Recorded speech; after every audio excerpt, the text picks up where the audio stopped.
بله تماشاوانین هجا ایریشین سر بنگهین هفیمانیه ناف دولتی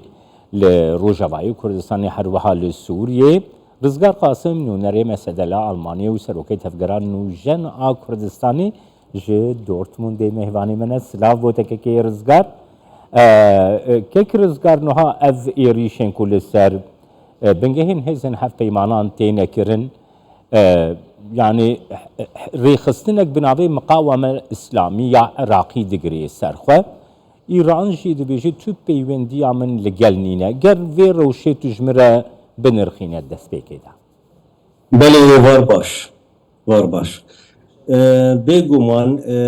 تكاليه إيراني لقل وان إيريشا هيه يه پشتگرتيا وان إيريشا دقري إيران راسته دبيجي شوي بيتنا لإيران يعني أبدا ما تشودا دمك كند قاعدين أمريكا لتشل عراقي تشل سوريا راستي قالك إيريشا هاتن العراقي تشل قاعدة فيكتوريا يا عين الأسد لأنباري للسوري لحق العمر نفته لعليه ديري وخطا غازي آد شبرو كوني كوده واللي تنفجي يعني اب مسألة انا وان إريشا قريداي شر قشتيد نافشيد منطقيد تايبت بيشتي إريشن يانجي شر إيروبي دا ويدنا برا إسرائيل وحماس ده یه دست پیکر شویه پیشگیری کرد و یه حماس آجوت بروه که دیریش بکه و آماده بون زوده جرد بگمان ایران پیشگرتاوه که او کسین یعنی گلک تنظیم گریدای ایران منطقه دهنه چل سوریه چل عراق چل یمن لگلک چل لبنان اب تنظیمات اب ایران بگریدایی پشتی شر حماس و اسرائیل جی دست بکر بگمان و او تنظیمات بإيران بگریدایی بوی محور یعنی اسکارم برنگه کی دی بیجم یه به محور استانا بگریدایی اوانا کتن لفکه ده قاعدين امريكي ارمانج کن و اسرائيل جي ارمانج بكن جبر بيكي جي ازباورم افشر نافچه و هدي برفره بده كيكي رزقار نها يعني مجارك هي بالدك شيني مثلا بو يرك شيء دبي تدبيني ريخستنك درت كبي نافك الخوكرية قو قط نافي وي بيشتر نهاتيا بيهستن مثلا اف مقاومة يا اسلامية العراق جي بيشتر نافي وي نايزانين لي تدي دروجة كده وكي قوتي تشيكرن وبربرسياريا إيريشان دقرة سرخو يعني تفير وشي تشاوا دنرخينا قالوا اف ريخستن تشيكرينا جالية وكي تدسني شانكري مثلا جالية إيراني و نافك الواتي كرن جخا و بيشتر آمادنا يعني دوي درباري دقر نرخاندنا كيتو بديمة يعني بري دو محور هبون دا عالمي دو محور سوفيت ومحور امريكا يعني اشتراكية كومونيزموز و رأسمالية كابيتاليزموز پشتی شر سار و پشتی هلوشاندنا سوویت بگومان ته لبرانبری محور وکی ته ناس کرن یا رأسمالیه کپیتالیزموس کسنا مقاعده هات پیدا کرن و پشتی وی گلک ریخستن اسلامی گریدای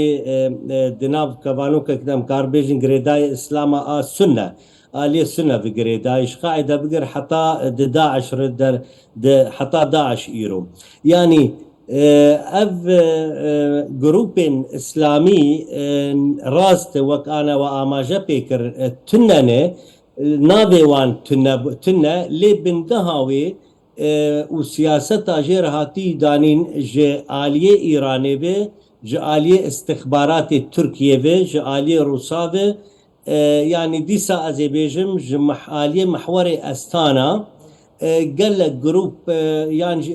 جروبك برفرا يعني بنجاه يعني حم حاضنة فان ريخستنا حميز دبنسيا راديكالا اسلامي دي برن ناف دكارن وكرم كر ناف تنبولي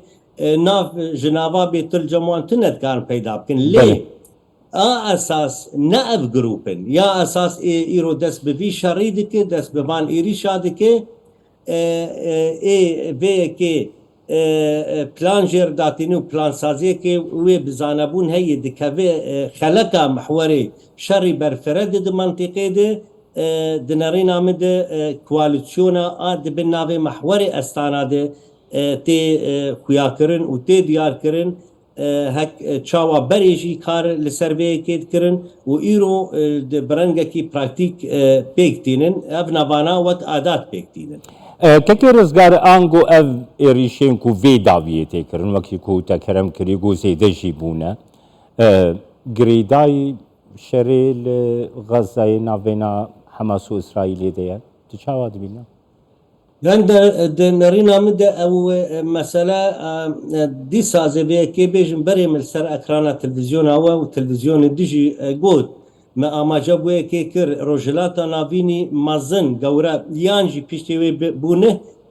de narina mı de kati merhala koy sosiyadır.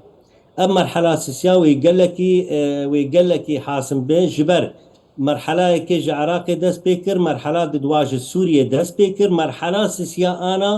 ورنجة كي نه بده قالك نافشيا يعني دنارينا مده غزة وشر داوي بدنا برا إسرائيل وحماس ده لغزة وتصفيات مازن شي ببه جه حماس ره بپشگرتيا كواليسيونا ناف دولتي يا لدج تروري شي بويه لدج داعش يعني نتن داعش دبن سيوانا ترور ده اف جروبين تشكداري اسلامي لتشدا بريبه و بب ارمانج ج تحالف رج برخداني بروجا روجلاتا نافين يعني امريكا واسرائيل بيكتين العرضي وشر داوي بدنا رينامده وبرفرتر بالشر از احتمالك مازن داتينم و درباسي بيتر د سوريا د جور ببه و بيتر د و لبنان جي تبلي ببه و دبرن ديجي و تبلي ببه كرزگار گريداي في نرخاندناتا از بگرم يعني نها مثلا امريكا دبي ريشن بري من تيكرن و از دبي خو بپاريز يعني هجمارك سربازين امريكي كو درباسی حرمی بونه هنه حجمارک چکین گران اینکو امریکا آنینه حرمی هنه جی کشتین حری مزنی سربازی امریکا بگره حتی برگریا اسمانیا پاتریوتی کو آنیا حرمی اون نحال حرمی تینا بجی کرن الگورا باوریاته یعنی امریکا دی لحنبری وان ایریشان هر وسا بیدنگ به و بیجه گواگو پیوست بو دما پیوسته و جهه پیوسته امی برسوی بدن يعني شرب برب فرح بونه که و شد به شرکی نافچه‌ای که رزگار تو چاوا دبینه زیده نافچه‌ای و نافچه‌ای در باسکی يعني انا اب ایریشن بروكيتا بيكتين جالي جروبين انا معانين زمانيه نافي وان تنبو اف ايرو يعني جنفشكا كي دنافا كي دردخن جروب اسلامي او خداني بي ايريشن يعني امريكا برسيفي ارمانجا امريكان جي برسداينا امريكا جبانار النزوري ل وك مگو بروجا كي او بروجا هيدي بيكتي خداني او كسي اللي دوفان كسات سكنه محوري استانا تشالي كي روسيا ايران تركي استخبارات تركي وتركي رولك مازن دليزه وكيد محوري استانا ديه رولك مازن دليزه هينجي لسر حردو دخوازه بردوام ليسكا كل لسر حردو طرفا بليزه بردوام دكه ليون ببينن تركيا جيد فيدا ما داويد دشاري غزايده بيتشكي اردوغان نبراد دنگي خو بلند كر لدج اسرائيل وامريكا جي يعني اف قش قريداي محوري استانايه ابيا كايا دزانن چما جبر ايراني و تركي ايران و تركي بخود دزانن د پروژا روجلاتا ناويني نهده تركيا جي خو دگري و ايراني جي خو دگري يعني دخوازن جويه كي انطلاق ببن هكبري ما بكن شيف ام دخوازن وان بكن فرافين او سربي اساسي خطر مزن لسرقت بينن يعني كك رزگار يعني تزاني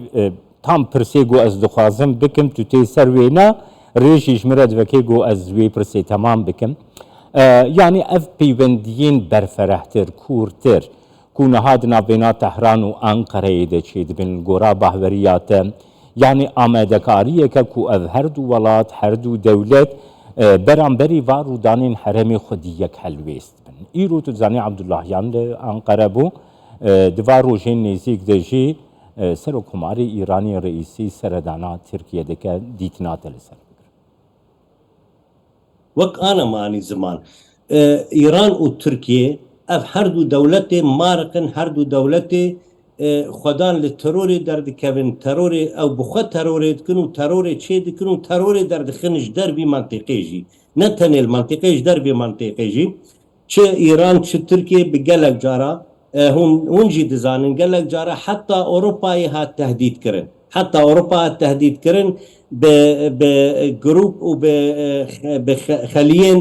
داعشي لهندرة أوروبا وبيشتي ويجي هك لفتشل فرنسا تشل ألمانيا هك تبيرا وبري چند سالا بيشتي تهديد أردوغان ويشاغي وإيران يجي بير انفجار شي دبون دحقي سبيل عدم إيران هردو دولة إيران وتركيا هردو دولة مارقن دي منطقة ده راسته جعلی که دست خوازم آماجه به اکی بکم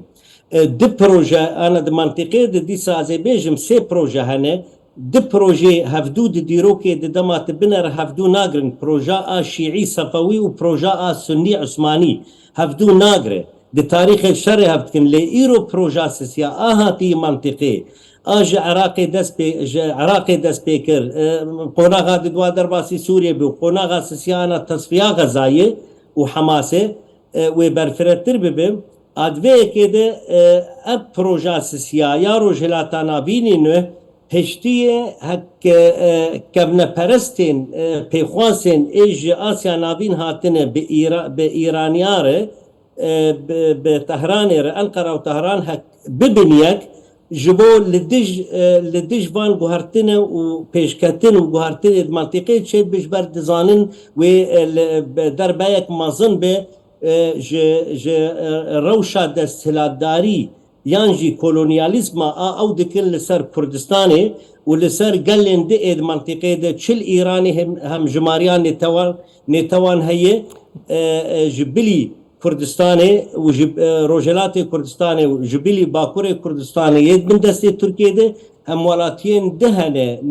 نتوی دهنه ید من زخته که ده محروم جهر تشتی او پروژه سیاد منطقه ده هشتیه اب هر دو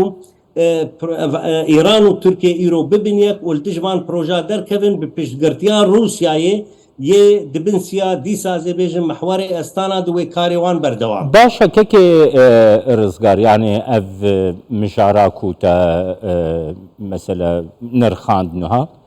مثلا تركيا ولاتكي اندامي ناتو يعني تركيا ولاتكي كو جدا مزراندنا خبه دست نشان دكه دبيجي از دخوازم ببما ولاتك روجافايي و ببم اندامي كيتيا اوروبا از بخوا اندامي ناتو يمجي قالوا اف سكنا تركيا ونرخين ناتوي لهف هدو كان يعني جالي كي ده بنكادج ما جاب كي كر ده ناتو دايم جالي كي دج اليه دجي وكوا كرم كر دقازه دريا ناتو يعني حتى سياسة اتاتورك دما تركيا لسر حساب باكوري كردستاني اباكر ولسر حساب كردستاني هات اباكرن اتاتورك جوي شاغيده گوهرتنا تيبي عربي ونظام قال لك تشتانا خاص ببرو الي روجافا دهر حتى انا او سياسه بردوام وخسته كوان بو تبليبونا اتحاد الاوروبي كتيا اوروباي لي سياسة جالية ده دما دبينن او بروجيا انا اماجه بيكر تهديدك مازن لسروان هي موان مجبور دكن هك سياستك دروتي بليزن لبرامبر جالي كدل بروسيا سیاست خود کن جالی کی دب امریکا سیاست بله. خود کن عالی دده مگو آنا ناکوکیم دیروکی جی دانا عالی کی و تهرانی عفوا دانا عالی کی و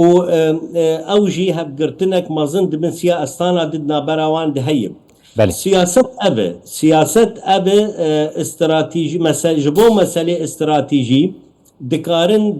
دگلک دفراده استراتیجیا دور پیک بیج وقت تکتیک جی لبرانبر استراتیجی یعنی سیاستا تناقضاتا پیک دین ترکیه ایرو بله که رزگار سپاس بوتش دورتموندیت موانه مبوی که رزگار خواست